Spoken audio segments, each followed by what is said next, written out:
ఓం శ్రీమాత్రే నమః. అందరికీ నమస్కారం. నా పేరు మురళీధర శర్మ.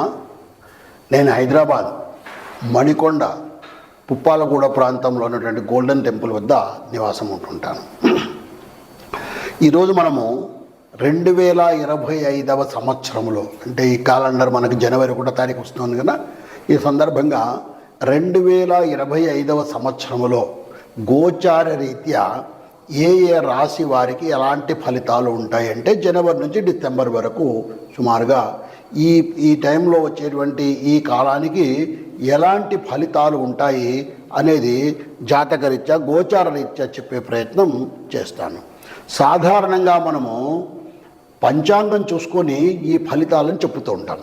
అయితే ప్రస్తుతం ఉన్నటువంటి ఈ సమాజంలో పంచాంగం అంటే ఏమిటి, అది ఎలా చూసుకోవాలి, దానిలో ఫలితాలు ఎలా తెలుసుకోవాలి అనేటువంటిది ఈనాటి యువతకు తెలిసే అవకాశం బాగా తగ్గిపోయింది. వాళ్ళు క్యాలెండర్ మీద ఆధారపడి ఉంటున్నారు. కాబట్టి ఆ క్యాలెండర్ ఆధారంగా అంటే ఈ జనవరి నుంచి డిసెంబర్ వరకు ఎలాంటి ఫలితాలు ఉంటాయో చెప్పే ప్రయత్నం చేస్తాను.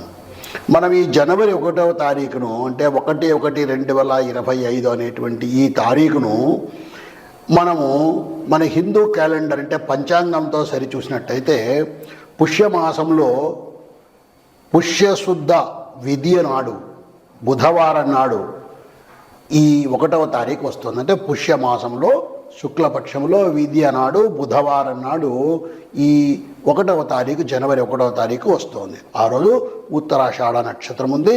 ఆ విధంగా ఆ తిథి నాడు వస్తుంది.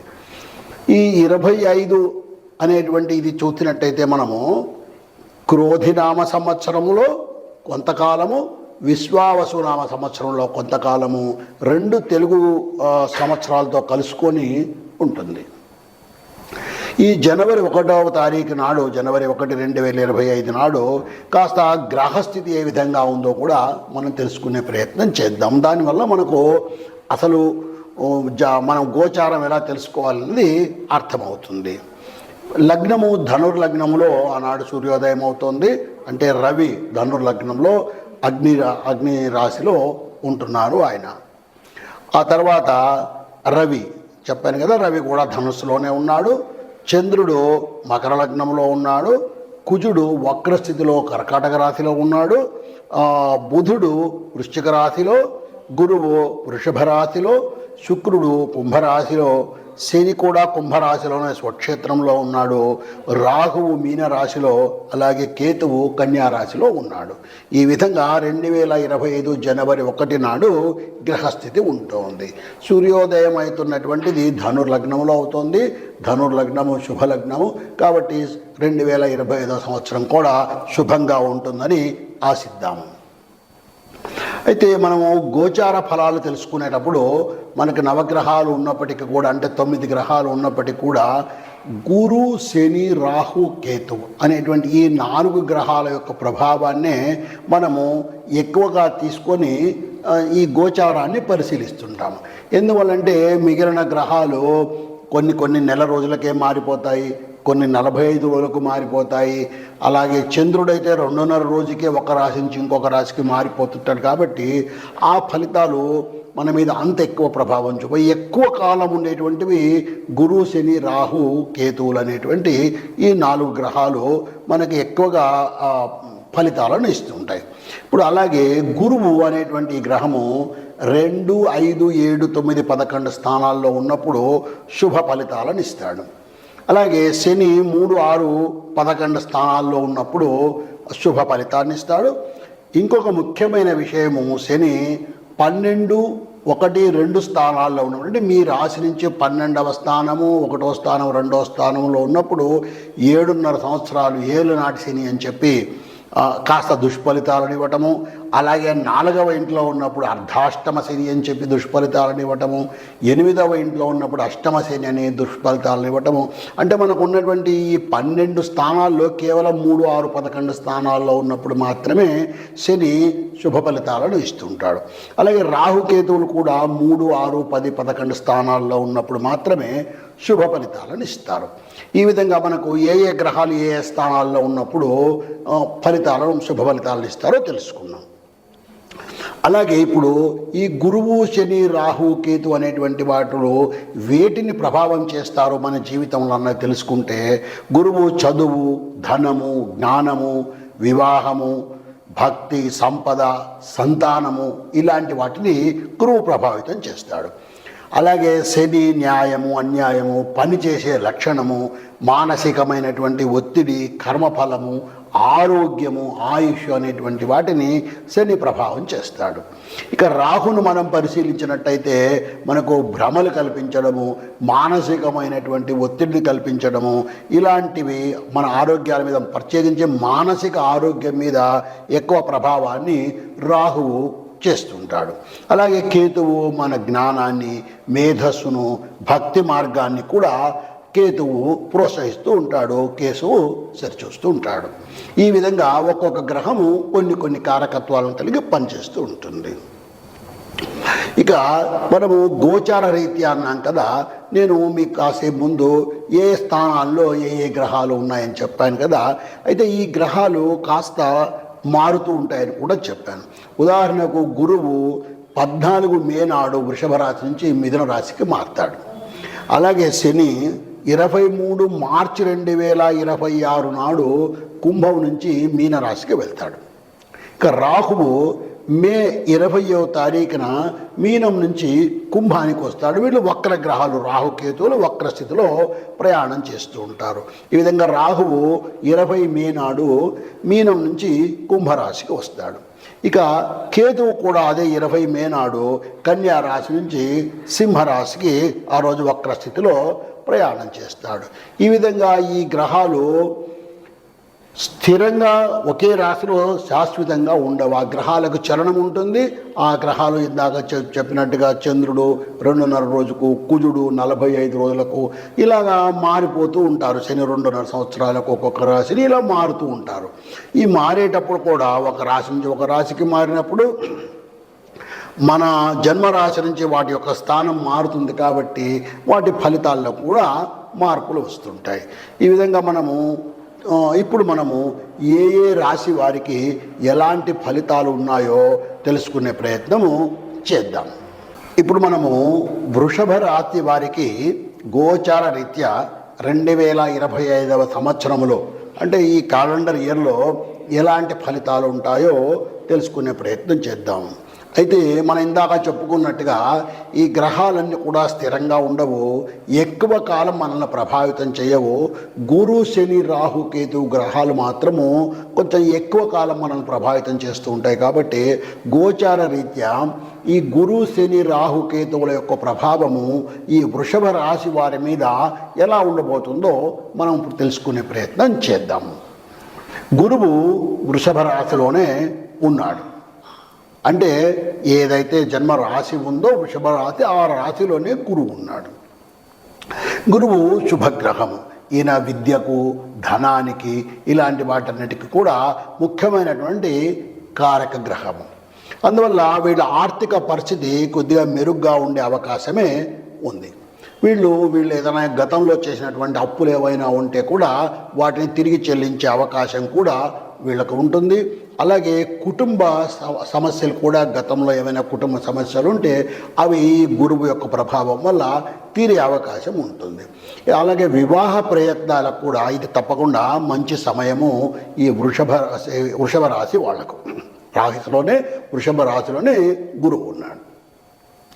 అట్లా ఉన్నటువంటి శుభగ్రహమైనటువంటి ఈ గురువు 14 మే నాడు, 14 మే 2025 నాడు ఈ గ్రహము వృషభ రాశి నుంచి మిథున రాశిలోకి, అంటే 2వ ఇంట్లోకి, ధన కుటుంబ స్థానంలోకి వస్తున్నాడు. కాబట్టి ఇంకా కొంచెం మంచి ఫలితాలను కూడా ఈ గ్రహము ఇచ్చేటువంటి అవకాశం ఉంది.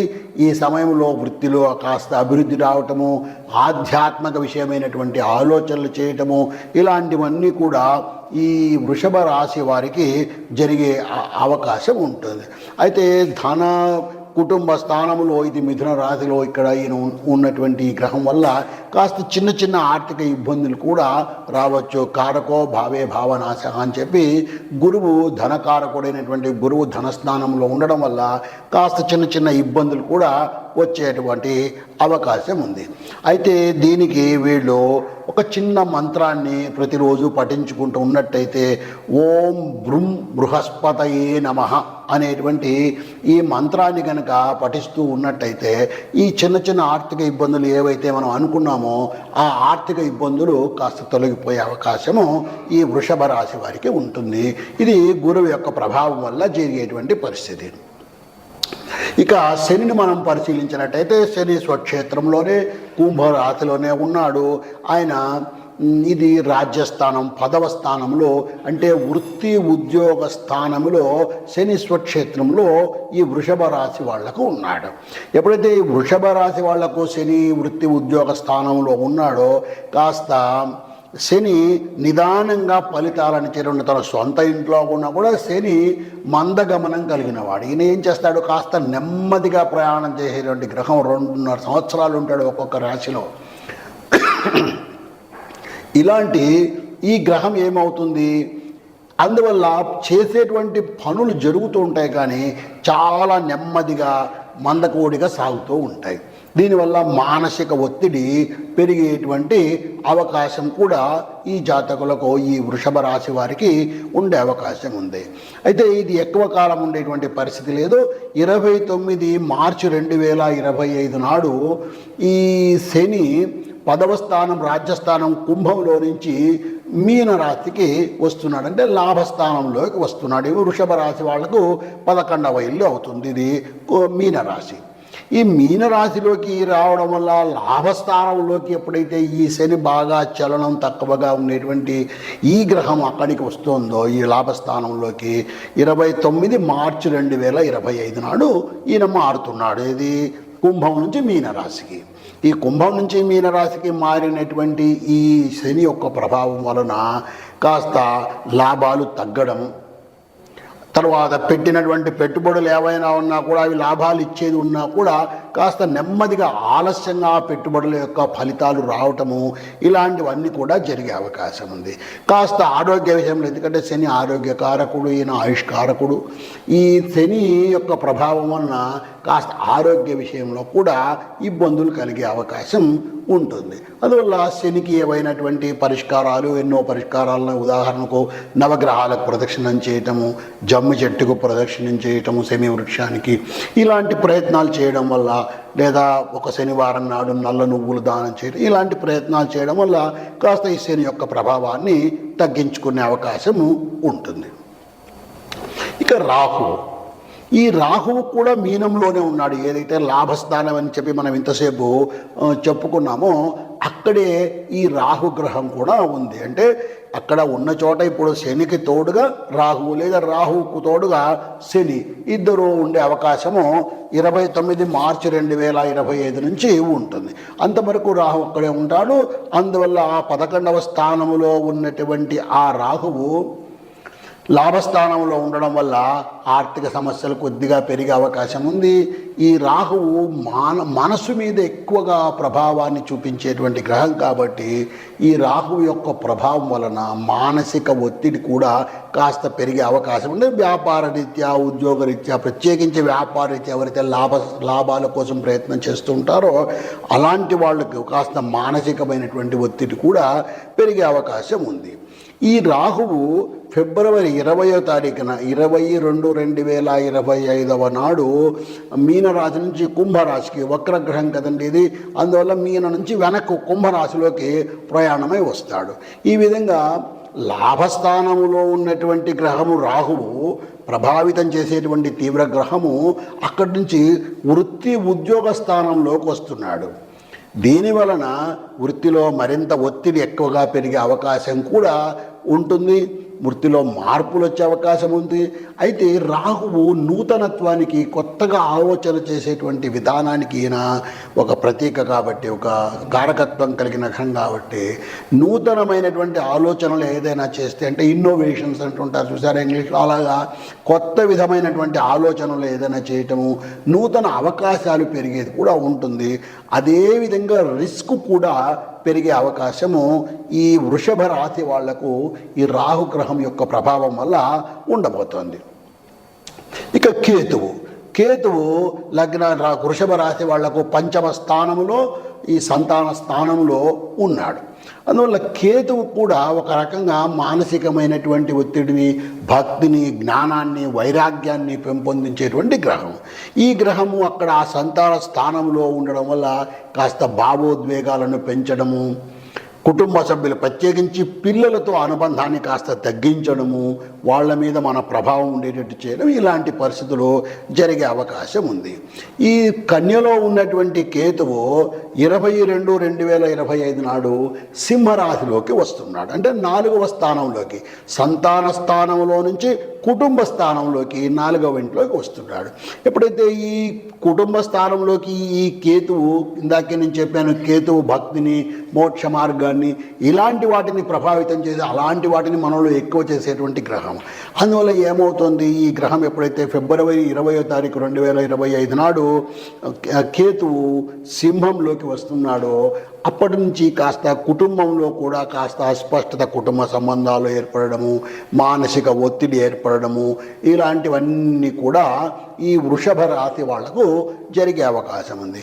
మొత్తం మీద మనం బాగా పరిశీలించినట్టయితే శని యొక్క ప్రభావము, రాహువు, కేతువు యొక్క ప్రభావం కూడా ఉండబోతోంది. గురువు ప్రభావం వల్ల కాస్త ఆదాయాలు అవి బాగా ఉన్నా కూడా ఈ రాహువు, శని, కేతు యొక్క ప్రభావం వల్ల కాస్త ఇబ్బందులు ఉండే అవకాశం ఉంది. కాబట్టి శివాలయానికి వెళ్ళి శివుడి యొక్క దర్శనం చేసుకోవటము, శివుణ్ణి ప్రార్థించడము, శివాలయంలో ప్రదక్షిణాలు చేయటము, లేదా నవగ్రహాలకు ప్రదక్షిణం చేయటము, అమ్మవారిని ధ్యానం చేసుకోవటము, ఇలాంటివి ఎన్నో మార్గాలు ఉన్నాయి మనకు, భక్తి మార్గాలు. వాటి ద్వారా ప్రయత్నం చేసుకున్నట్టయితే తప్పకుండా ఈ గ్రహ ప్రభావాలు కాస్త తగ్గి శుభం జరిగేటువంటి అవకాశము ఈ వృషభ రాశి వారికి ఉంటుంది.